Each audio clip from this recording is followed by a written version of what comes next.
అయినా మన ఇంట్లో కొత్త లగ్గమైన వాళ్ళకి మనకే కానీ ఎట్లయినా మనమే చేస్తాం పూజ. అదే ఇప్పుడు ఎట్లయినా మన ఇంట్లో కొత్తగా పెళ్ళయిందంటే మన ఇద్దరికే కదా, పూజకు మనం కూర్చుంటే మంచి జరుగుతుంది కదా. మనమే కూర్చుందాం, ఫస్ట్ పూజ మనతోనే కానీ. ఓకేనా? నేను జల్దీ పోయి జల్దీ వస్తాను.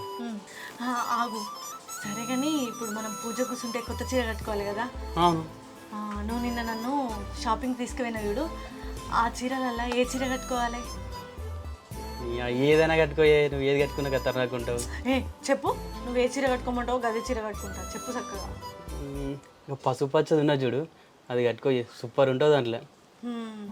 ఎల్లో కలర్ సారీ బాగుంది, పూజ కదా మంచిగా ఉంటుంది. మస్తు ఉంటుంది, జబర్దస్త్ ఉంటుంది. సరే అదే కట్టుకుంటా. ఓయ్ ప్రసాదం ఇట్లా చేసుకున్నాను, మర్చిపో. జల్దీ స్వీట్ ఒకటి సేమియా రెండు. నువ్వు పోయి ఆ పని చూసుకోవయ్యా స్వామి, నేను చిటికల ప్రసాదం సీర అన్నీ చేసి పెడతా, నీకెందుకు నేను ఉన్నా కదా. అరే నీ ముచ్చడం పాడగాను,